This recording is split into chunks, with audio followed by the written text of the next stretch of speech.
Hello, how are you? Welcome to week 4 of my Summer Fun Ephemera Challenge. Each week we're doing a different ephemera project to get a bunch of things made up for our junk journal. So we have a bunch of stuff ready to go. I hope you are liking the challenge so far. It's been fun to do the videos. And yeah, so today we are doing book page tags. And since I'm kind of limiting myself to how large, tall, and wide my tags are, so I can fill up these little containers, which are 4x6. I just got a couple packs of these acetate sheets. So I cut one up, and I will show you how I use it. So I have it at 3 inches wide and 5.5 inches high. And this is, using the acetate sheet is totally optional. You don't have to do anything like that.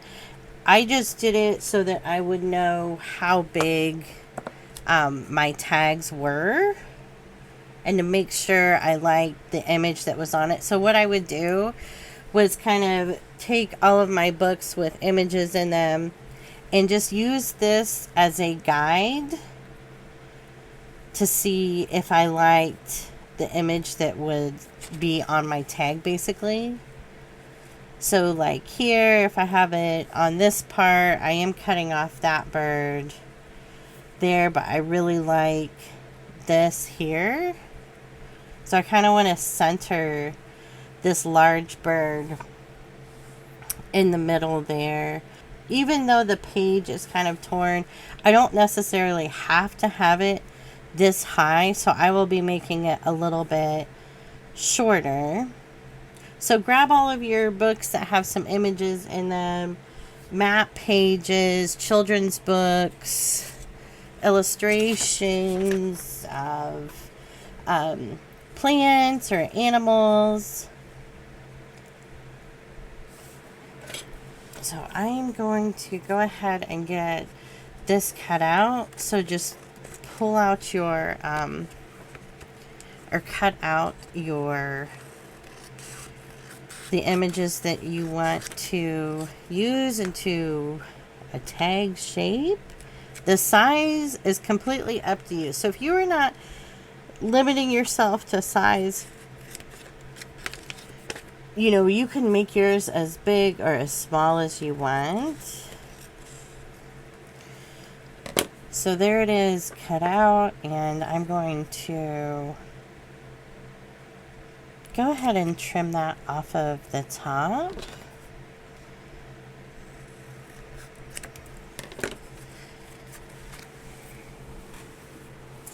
There we go.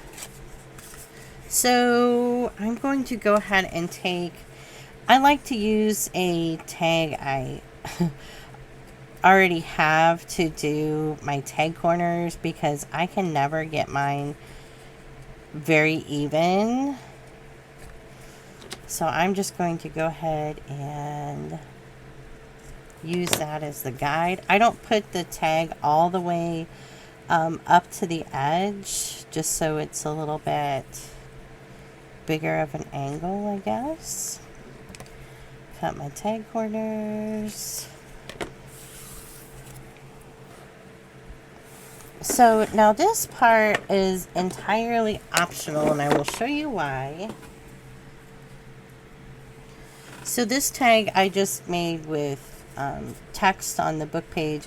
I did ink up the edges of this tag before I put it on the scrapbook paper. And because of the way I sewed around it, it's not super noticeable. Don't play with that, kitty cat. It's not super noticeable, but you still can see it. So maybe depending on your image, you may not want to take the time to ink them up. That's up to you. I'm going to ink it a little bit.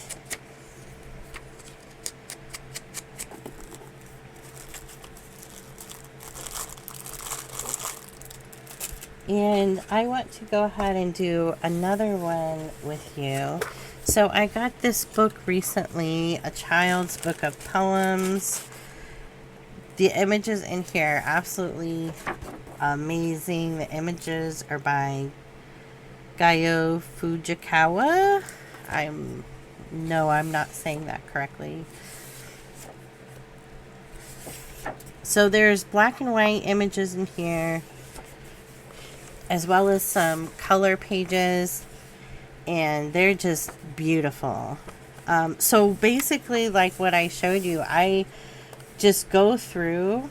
Well, that would be cute there with the houses, and just kind of hold my acetate sheet to kind of see what I like for a tag. I thought about this boy and the girl over here with the duck. I think that would be really cute.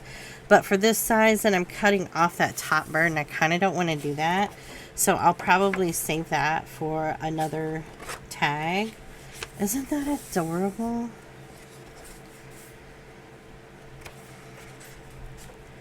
So, like this one here, this little mouse. Oh my goodness. So, if I do the tag here, I'm kind of losing a few of the, or a flower and some greenery down at the bottom. And I may get some of the text on there.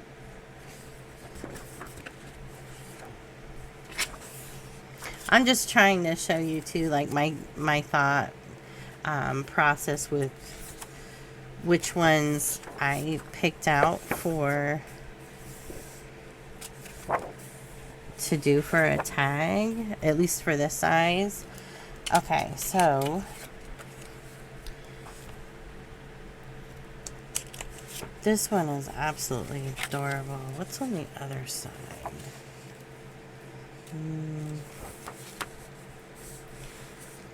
I think I'm going to do this little girl here.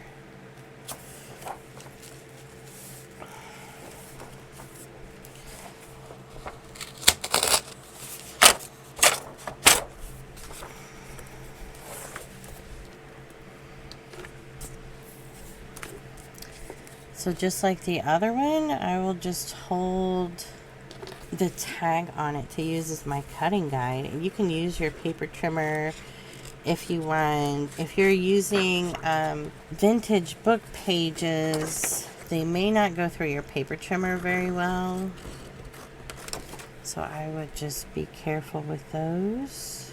And then I'm just kind of trimming it down a little bit more because of her scarf. Okay, same thing for this one. Doing the tag corners at the top. I like the project this week. It's pretty easy. So many possibilities. That is so cute. Ink this one up a little bit, and we'll move on to the next step for these. Okay, next grab some scrap paper that you have, or I'll show you this paper pad. I picked this up from Hobby Lobby a while back. It's from the Paper Studio, Tattered and Worn. 180 sheets. So this is like printer paper weight. It's not very thick. These are cardstock thickness. But this pad, when I'm looking for a background paper, is amazing. I used one of the pages on this one too. So if you're kind of looking for a certain color to match whatever you're working on, it's just got some really pretty papers in here. So like if I'm looking at like this bird one, maybe I want to do, I'm not so sure about the greens. We could look at some of the browns just to kind of see if something looks nice. And then I just could look for papers that kind of coordinate with whatever you're working on. I wouldn't, be too, ooh, that looks really nice. Be too critical about it. You know, just kind of don't take too much time trying to pick a paper out, and I'll show you why I kind of picked some crazy ones for mine. So what I'm going to do, I'm just going to leave the paper in here. I'm just going to put this is if you're going to sew with your sewing machine. I'm just going to put a couple little strips of glue on the back. And go ahead and put it on your paper. And I'm leaving maybe a little more than a 1/4 inch border around my tag image on the paper. Just like this. So then all I have to do is just cut out that 1/4 inch border around it. But I will cut a little bit extra just to get it out of here. And you don't have to glue it like that. If you want to pull the paper out and do it, that's up to you. I know I'm not using the whole sheet, so I just want to do something simple. So next I would just, like I said, finish cutting that about same size border all the way around. If you want to be super precise, you can use your paper trimmer. And then so when I'm looking at papers with bigger designs on them for this, you don't have too much area sticking out. So it's kind of hard to tell that those are trees. Oh, that's kind of cute. I just try my tags with a bunch of different papers to see which one I like with it. Oh, that's super cute. Definitely want to use this one. We can see all of those cute flowers sticking out. So if I wasn't going to sew this, I would glue this completely down to the paper.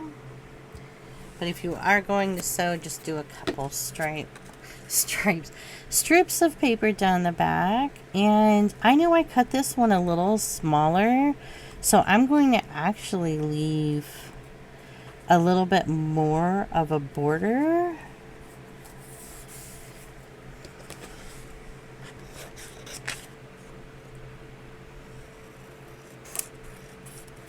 That's so cute. If you are a little crooked and you don't want to trim it off some more, when you sew it, it will be less noticeable, so don't worry about it.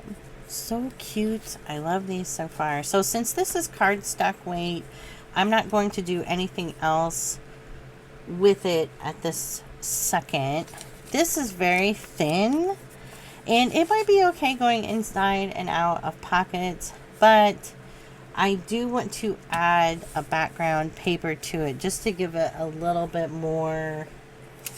I have some of this wallpaper sitting here. Might as well, yeah, that'll work pretty good down here.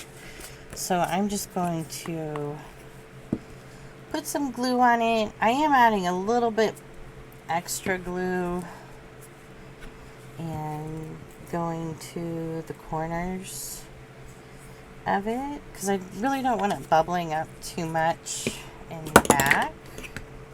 And this is totally up to you if you want to add another backing paper to it or not. I'm going to cut this out.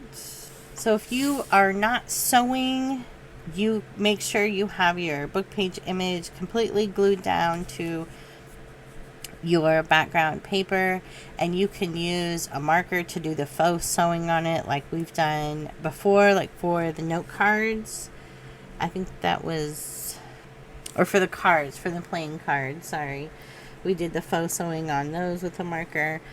But I am going to sew both of those, and at this point too, you can also decide if you want a tag topper on your tag now, so you can, if you're sewing it on or if you're adding it after you sew, where you're going to add that to it.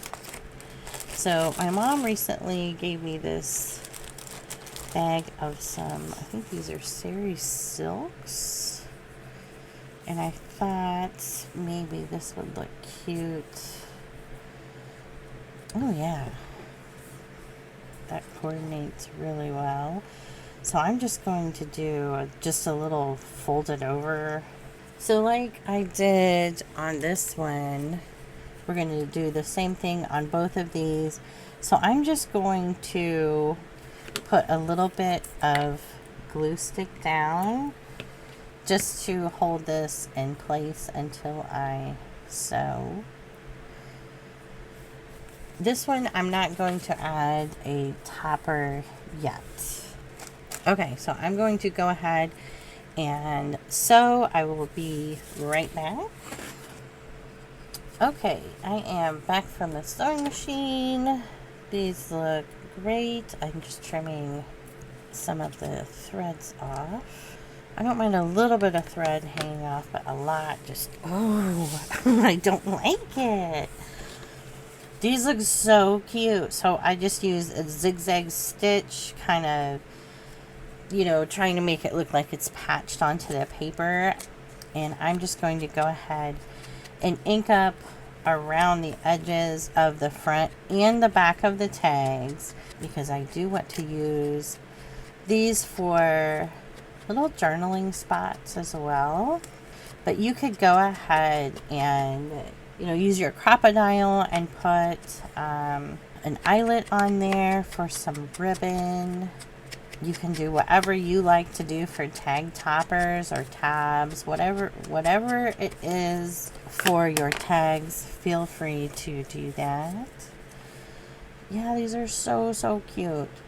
So as far as decorating them too, you know, you can add a sentiment, you can add more things to them. For now, I am not going to add anything else to the book page image ones until I go to put them in a journal page or pocket. That way I can kind of tailor it towards that. But if you don't have book page images and you are using just plain book pages, no problem. What I would do is a plain book page, you could make a bunch of these up and then kind of wait to decorate them until you put them in your journal too, to kind of decorate it to match your page, obviously. Or you could go, you know, decorate them however you like. You guys know I've been really digging these clear stickers, flower stickers. Trying to find one. Ooh, what about that fern? So I'm going to just go ahead and stick that on there. It's simple, but it's so pretty. So I'm going to go ahead and get the sticker put on and get the rest of them done. I will be right back. Okay, I'm back. There's the two we made earlier, and then there's this one with the sticker, and I put a whale tail tab I made during December of last year and some cheesecloth, and I love it so much. It's so pretty. Oh, and I glued down a little ephemera piece I made with some little stamps for the back. That's so cute. I love this one. So pretty. Okay, so let me show you everything else. Love that one. These ones are super cute with some flowers. Of course, I did a mushroom. And I had a, let me see, I think there's a couple. I had a flower book. I did a couple tags out of those. So pretty. Bird book, a field guide for birds. I had a couple pages that had several birds like this on them. I thought looked really pretty. These also, this one's on cardstock, but some of them have the ledger paper on the back, and I did decorate a couple of these. Kind of. I just put these really cute stickers that came from Sticky Club on the back. I have a nursery rhymes book or nursery book that had some really cool images in there, so I did a couple. I wasn't sure about the yellow, and I just decided to just go for it. So that's what I was saying. Just kind of don't think about it. Just kind of put them together and see how they look. And I absolutely love the yellow. This guy, I used some blue to match his jacket. Let's see, I have a field guide for shells. So I just did one shell one. It was kind of hard to find images in there that like were kind of lined up that would work for this kind of size. A field guide for trees. Did 2 of those. I really like these. I think these will be cool. I did some fall paper behind that one. And then this is from the same bird book as this one. I had found a children's like dictionary book, so I did a couple pages out of that. These are so cute. Different bird book. That was really the only image I thought might look okay. These teacups look really cool. This is out of the same illustration book as that one. I had a printable that I thought this might look cool with the mushrooms. And this is the only one I'm just not quite sure of. I used that Avon bottle book, but these were so much fun to make. They really take forever. They're super simple, but with all of the steps, because you know I inked the fronts and the backs and the tag parts, but when you're doing like bulk like this, it just, you know, will sometimes take a little while, but I love them so much. So if you're putting them in a container like that, try the acetate sheet just to kind of lay out to see what your image would look like, if it's, you know, a good size for you or not. But let's go ahead and talk about what you will need for week 5. Week 5, you're going to need your note cards again, whatever size you would like to use. Or if you would like to glue some together or use cardstock and cut them down, totally up to you. You're going to need napkins, a little spray bottle for an instant coffee mixture so we can age some things, and some distress ink. And also, I will just let you know, in a couple weeks, you're going to need some junk mail envelopes. And I wanted to let you know a couple weeks in advance so you can start saving up some of your junk mail envelopes. They can be the ones with the envelope or with the windows on them, or not. If it's just a plain envelope across, that's fine. We're more looking for this business size style envelope, and these are around 4 inches by 9.5 inches. That is the size that I think will work the best for the project. So start saving these envelopes. They can be the ones that you return or the ones that, you know, the junk comes in to. Yeah, I'm really excited about these. I don't know which one my favorite is. I think it's this one. That one's pretty much probably my favorite. But they're so pretty. But I hope you enjoyed the project today. Let me know if you make these, and make sure you use the hashtag too, or tag me, and I will see you next week. Bye.